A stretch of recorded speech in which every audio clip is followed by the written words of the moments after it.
देश की GDP growth मौजूदा वित्त वर्ष की पहली तिमाही यानी कि अप्रैल जून के दौरान 7.8% रही है। यह पिछली 4 तिमाहियों का सबसे बड़ा आंकड़ा है, सबसे अधिक आंकड़ा है। इससे पहले मार्च तिमाही में जीडीपी ग्रोथ 6.1% रही थी, जबकि पिछले साल जून तिमाही में लो बेस के चलते जीडीपी ग्रोथ 13.1% रही थी। इस दौरान यानी कि अप्रैल जून तिमाही के लिए आरबीआई ने 8% ग्रोथ का अनुमान जाहिर किया था और केंद्र और राज्य सरकारों की ओर से कैपिटल एक्सपेंडिचर, खपत से जुड़ी मजबूत मांग और सर्विस सेक्टर की गतिविधियों में उछाल में इसकी वजह से अच्छी जीडीपी ग्रोथ हासिल करने में मदद मिली है। पहली तिमाही में कृषि सेक्टर ग्रोथ 2.4% से बढ़कर 3% रही है। तो ये एक बेहतर स्थिति हमें कृषि के मोर्चे पर भी दिखाई देती है, लेकिन ओवरऑल अनुमान के मुताबिक तो रहे हैं। लेकिन क्या कुछ चैलेंजेस भी हैं? क्या आने वाले समय में कुछ हेडविंड्स हैं जिनका हम सामना कर सकते हैं? बहुत सारी बातें बातचीत करने के लिए बहुत खास मेहमान अदिति नायर जी हमारे साथ हैं, चीफ इकोनॉमिस्ट हैं आईसीआरए इकरा की। बहुत बहुत स्वागत है अदिति जी हमारे शो पर आपका। मैम, आपका अनुमान 8.5 के आसपास था, आया 7.8। कुछ खास वजह आप मान रही हैं मैम? देखिए, डेफिनेटली आज का अनुमान जो आज का आंकड़ा आया है वो अच्छा तो है, लेकिन हमारे अनुमान से थोड़ा कम ही है। तो जो एक सेक्टर है जिसमें सबसे ज्यादा डिफरेंस है हमारे अनुमान और एनएसओ के फिगर में, वो है मैन्युफैक्चरिंग। हमने ये एक्सपेक्ट किया था कि इस क्वार्टर में आईआईपी की ग्रोथ जो थी, मैन्युफैक्चरिंग वॉल्यूम्स की, वो भी अच्छी थी। पिछले साल के सेम क्वार्टर के कंपैरिजन में कमोडिटी प्राइसेस काफी नीचे थी। तो इससे जैसे हमने कंपनीज के रिजल्ट्स में भी देखा कि टॉप लाइन ग्रोथ तो काफी म्यूटेड थी, लेकिन मार्जिन में इंप्रूवमेंट काफी सेक्टर्स में हमें दिखी थी। तो हमें लगा था कि इस वजह से मैन्युफैक्चरिंग की जो ग्रॉस वैल्यू एडिशन है, जीवीए जिसे कहते हैं, उसकी ग्रोथ में एक अच्छी इंप्रूवमेंट आई थी। लेकिन जो आंकड़ा अभी एनएसओ की तरफ से आया है वो काफी हमारे एक्सपेक्टेशन से तो म्यूटेड ही है। और हमें ये लग रहा है कि शायद वीक एक्सपोर्ट्स मेन स्पॉइल स्पॉट रहे हैं इस बिलो एक्सपेक्टेड नंबर के पीछे। ये कॉन्ट्रैक्शन इन एक्सपोर्ट्स का फिर आप कारण क्या मानती हैं? क्योंकि 8 क्वार्टर के डबल डिजिट ग्रोथ के बाद अगर कॉन्ट्रैक्शन हो रहा है तो थोड़ा सा कंसर्न वाला एरिया लगता है। ये क्या कारण आप इसको मानती हैं मैम? देखिए, इसको अब हम दो तरह से देखेंगे, एक तो मर्चेंडाइज एक्सपोर्ट्स और एक सर्विसेज एक्सपोर्ट्स। तो मर्चेंडाइज एक्सपोर्ट्स में ग्लोबल डिमांड भी अभी थोड़ी हल्की है। साथ ही साथ जैसे मैं पहले कह रही थी, जब कमोडिटी प्राइसेस कम होते हैं तो उससे जो वैल्यू ग्रोथ है उस पर इम्पैक्ट हो जाता है। तो इन दोनों चीजों को देखते हुए मर्चेंडाइज एक्सपोर्ट्स में तो हमने अब काफी महीनों से सस्टेन्ड कॉन्ट्रैक्शन देखा है। दूसरी बात रही सर्विसेज एक्सपोर्ट्स की, वो अभी भी ग्रोथ तो कर रहे हैं, लेकिन पेस ऑफ ग्रोथ कम हो गया है। बट अगर हम दोनों को ऐड करें, अगर दोनों को हम जोड़ें, मर्चेंडाइज और सर्विसेज एक्सपोर्ट्स, तो कुछ महीने पहले तक एग्रीगेट एक्सपोर्ट्स में हल्की सी ग्रोथ चल रही थी। लेकिन पिछले 1-2 महीनों में हमने ये देखा है कि सर्विसेज जो हैं वो मर्चेंडाइज एक्सपोर्ट्स के कॉन्ट्रैक्शन को अब ऑफसेट नहीं कर पा रहे हैं। तो एग्रीगेट एक्सपोर्ट्स में अब हमको एक वाई वाई डिक्लाइन दिख रही है। लेकिन क्यू ऑन क्यू में सब ये क्योंकि सब फोकस उसी पे कर रहे हैं, तो क्या हम ये माने कि फर्स्ट क्वार्टर के जो रिजल्ट्स हैं वो हमें पूरा साल का एक अच्छी पिक्चर की हमें वो एक्सपेक्टेशन दे रहे हैं? या जो आपके प्रिडिक्शन थे, आपके 2 प्रिडिक्शन थे, जो एक तो 8.5 का था, दूसरा आपका जो प्रिडिक्शन था वो सेकेंड हाफ में इस फिस्कल के कुछ हेडविंड्स की आपने जिक्र किया था, तो वो हेडविंड्स क्या बने हुए हैं? और अगर आपकी एक्सपेक्टेशन से कम रहे हैं डेटा, तो वो हेडविंड्स का चैलेंज क्या ज्यादा बढ़ता है मैम? देखिए, ये जो क्वार्टर अभी खत्म हुआ है उसमें बेस अभी भी काफी सपोर्टिव था, तो ये पेस ऑफ ग्रोथ तो आगे सस्टेन करना बहुत ही मुश्किल होगा। तो इन एनी केस आगे के 3 क्वार्टर्स में ग्रोथ जो है वो 7.8% से काफी नीचे होगी। अब कितना नीचे होगी वो हमें देखना है। हेडविंड्स तो देखिए हैं, अब आईएमडी ने बोल दिया कि सितंबर में रेनफॉल की जो उन्होंने रेंज दी है उसका अगर हम टॉप एंड भी ले लेते हैं, तब भी अगस्त की डिफिशियंसी को वो वाइप आउट नहीं कर सकता। तो ये पूरा मानसून सीजन 4 महीने का जो होता है वो इस साल का तो अब बिलो नॉर्मल ही रहेगा, जिस तरह से आज आईएमडी का एस्टिमेट आया है। तो क्लियरली वो तो इम्पैक्ट एग्रीकल्चर पे और रूरल सेंटिमेंट पे आएगा ही आएगा। अभी क्या यील्ड पे अफेक्ट होगा, पहली तो ये बात है। खरीफ की सोइंग ओवरऑल फ्लैटिश है पिछले साल के मुकाबले, बट कुछ इंपॉर्टेंट क्रॉप्स पिछले साल से उनकी कम सोइंग हुई है। तो एक तो ये बात है। दूसरी बात कि आपका यील्ड पे अब आगे जाके क्या इम्पैक्ट होगा। तीसरा, आपके ग्राउंड वाटर लेवल्स और रेजर्वोयर लेवल्स कहाँ पे आके कितने नीचे आएंगे, और उससे रबी सोइंग पे क्या इम्पैक्ट होगा। तो मेरे हिसाब से जो रूरल डिमांड है वो एक थोड़ा कॉशियसनेस तो बनी रहेगी आगे जाके। और इन्फ्लेशन कहाँ जाके ठहरती है उससे अर्बन डिमांड पे भी इम्पैक्ट आएगा। तो ये तो एक रिस्क फैक्टर है ही जो हमको वॉच आउट करना पड़ेगा। दूसरी बात, एक्सपोर्ट्स का हमने ऑलरेडी जिक्र किया। एक्सपोर्ट्स का आउटलुक भी कोई बहुत ज्यादा अच्छा अभी नहीं है। और तीसरी, जो मॉनेटरी टाइटनिंग पिछले साल से हुई थी उसका क्या कुछ अगर लैग्ड इम्पैक्ट अभी और है हमें देखने के लिए, वो भी एक, मैं कहती हूँ रिस्क फैक्टर तो नहीं बट डेफिनेटली एक फैक्टर है जिसे हम नजरअंदाज नहीं कर सकते। मैम। चौथी बात, गवर्नमेंट कैपेक्स हमने फ्रंट लोडेड देखा है Q1 में, लेकिन क्या आगे जाके जैसे हम इलेक्शंस के पास जाते हैं तो कभी कभी वो मोमेंटम थोड़ा धीमा हो जाता है। तो ये भी एक फैक्टर हो सकता है जिससे आगे आने वाले क्वार्टर्स की ग्रोथ इस 7.8% से कम हो। मैम, कैपेक्स का आपने जिक्र किया, अब उसमें कई बार ये भी कहा जाता है कि ऐसा लगता है कि इन्वेस्टमेंट का सारा दारोमदार गवर्नमेंट ने उठा रखा है।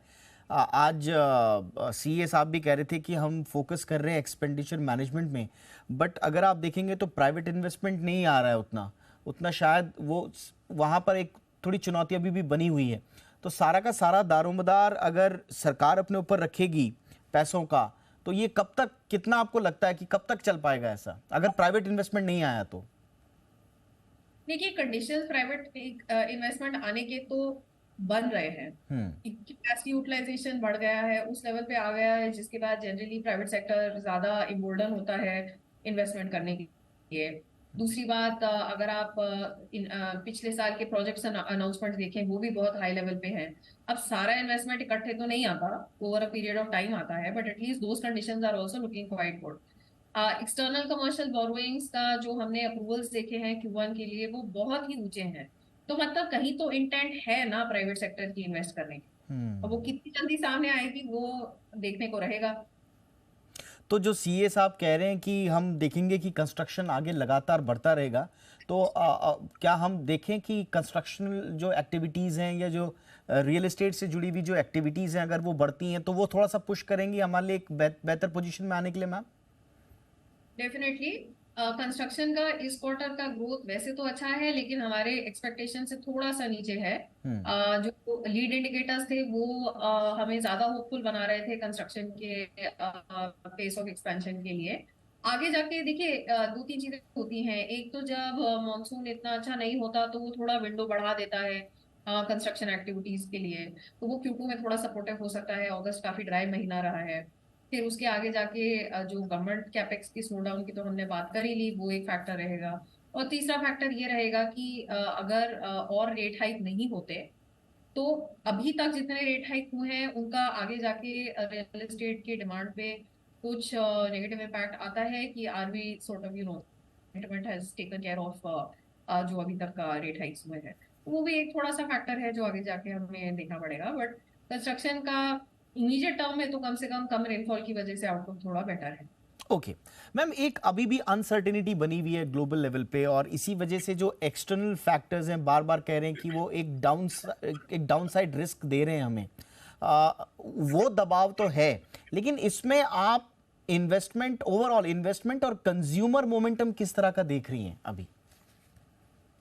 अगर हम Q1 को देखें तो Q1 में इन्वेस्टमेंट ग्रोथ 8% पे थी, जो काफी अच्छा नंबर है। पिछले क्वार्टर से थोड़ा कम है लेकिन आई थिंक वो नेसेसरली कंपैरिजन हमें नहीं देखना चाहिए। और दूसरी बात, अगर हम प्राइवेट फाइनल कंजम्पशन एक्सपेंडिचर को देखें तो वहां पे 6% की ग्रोथ आई है, जो इस इन्फ्लेशनरी इन्वायरमेंट में आई थिंक काफी ठीक है। सिर्फ एक यही बात है कि जो कंजम्पशन है वो अनइवन है। ज्यादा डिमांड सर्विसेज की तरफ है और गुड्स के लिए थोड़ी कम है। तो वो जो अनइवननेस हम बहुत क्वार्टर से, आई थिंक पिछले 5 क्वार्टर से हम ये बात कर रहे हैं कि people are prioritising consumption of services over goods. तो मेरे हिसाब से वो ट्रेंड अभी भी चल रहा है। आगे जाके रूरल डिमांड की हमने बात कर ही ली। आवर डिमांड डेफिनेटली अगर फेस्टिव सीजन के आसपास इन्फ्लेशन थोड़ी क्या कहते हैं, इन्फ्लेशन और इन्फ्लेशन एक्सपेक्टेशन ज्यादा अगर हाई नहीं हो तो शायद फेस्टिव डिमांड इस साल भी अच्छी हो सकती है। ऑलराइट, मेरे दो सवाल और हैं मैम।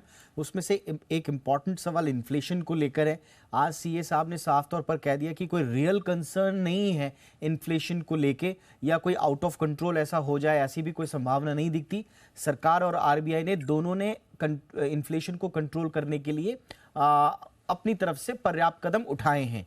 इन्फ्लेशन के मोर्चे पर जो मैनेजमेंट रहा है आरबीआई और सरकार दोनों की तरफ से, उससे आप संतुष्ट हैं मैम? ये क्वेश्चन इकोनॉमिस्ट को नहीं पूछना चाहिए। देखिए, रिस्क तो होते ही हैं। मॉनसून हर साल रिस्क होता है। वो किसी के कंट्रोल में नहीं होता कि किस तरह की हमें मॉनसून मिलेगी। Crude oil prices are an exogenous shock, वो भी इट्स अ रिपीटेड शॉक जो हमको डील करना पड़ता है। सब्जियों के दाम काफी ऑफर हम देखते हैं कि एकदम से ऊपर स्पाइक कर जाते हैं फिर वापस क्रैश कर जाते हैं, तो ये एक अपने में ट्रांजिटरी शॉक होता है जो हमें बार बार फेस करना पड़ता है। तो चैलेंजिंग तो है ही ओवरऑल इन्फ्लेशन की management, but I think government ने काफी स्टेप्स लिए हैं। आरबीआई ने भी एक बहुत ही प्रैग्मेटिक अप्रोच लिया है, और हम ये नहीं एक्सपेक्ट कर रहे कि कोई भी इमीडिएट टर्म में कोई रेट हाइक सामने से आएगी फूड इन्फ्लेशन को देखते हुए। वेजिटेबल प्राइसेस का शॉक हमारे हिसाब से ट्रांजिटरी ही निकलेगा। मॉनसून का जो इम्पैक्ट है फूड प्राइसेस पे वो अभी देखना है, लेकिन मेरे हिसाब से रेट हाइक का ग्राउंड तभी बनेगा अगर फूड इन्फ्लेशन जनरलाइज होके कोर इन्फ्लेशन में आ जाती है, और कम से कम 2 क्वार्टर्स तक हमें इन्फ्लेशन कोर की वजह से 6% के ऊपर दिखती है। तो I think the bar for a rate hike is quite high, लेकिन आई एम श्योर कि एमपीसी और आरबीआई बहुत वॉचफुल रहेंगे कि इन्फ्लेशनरी एक्सपेक्टेशंस ऊपर ना जाए। ओके, और इसको लेकर आज वी अनंत नागेश्वरन साहब ने, जो हमारे सीए हैं, उन्होंने ये भी कहा कि कोर इन्फ्लेशन क्योंकि लगातार घट रहा है उनके हिसाब से, और जो आपने बिल्कुल सही कहा, जो फूड इन्फ्लेशन है वो ट्रांजिटरी है, तो संभवतः वो उस मोर्चे पर थोड़ा सा एक ब्रीदिंग स्पेस जरूर ले सकते हैं। मेरा आखिरी सवाल मैम, आप इमीडिएट चैलेंजेस क्या देख रहे हैं? मैं दोबारा रिपीट कर रहा हूँ क्योंकि आपने कहा था कि सेकेंड हाफ में कई हेडविंड्स हैं जो हमें दिख भी रहे हैं। ऐसे में हमारे सामने जो इमीडिएट चैलेंज है वो क्या होंगे और उनके लिए क्या समाधान होना चाहिए? देखिए, पहला चैलेंज तो यही है कि मॉनसून अब जो काफी क्लियरली बिलो नॉर्मल ही होगा, उसका एग्रीकल्चर पे इम्पैक्ट को मिनिमाइज करना, और rural consumption and urban sentiment पे मिनिमाइज करना। दूसरी चीज, एक्सपोर्ट की आउटलुक, जो अभी कोई ग्लोबल ग्रोथ में बहुत अच्छा उछाल हमें नहीं दिख रहा है, तो वहां पे भी जो सिचुएशन है उसको मैनेज करना। तीसरा, ये मैं चैलेंज नहीं कहूंगी, ये जस्ट एक जो फ्रंट लोडिंग है कैपेक्स की, अगर वो मोमेंटम शिफ्ट करेगी क्वार्टर्स के बीच में, तो ये मैं चैलेंज नहीं, but it's just something that we are pointing out, जो ग्रोथ को हो सकता है कि आगे जाके थोड़ा मॉडरेट कर दे। So private sector capex will have to fill in the gap to maintain the momentum on the investment side. All right. Thank you so much, Aditi ma'am. आपने वक्त निकाला और जीडीपी नंबर्स पर अपना विश्लेषण दिया। Thank you so much.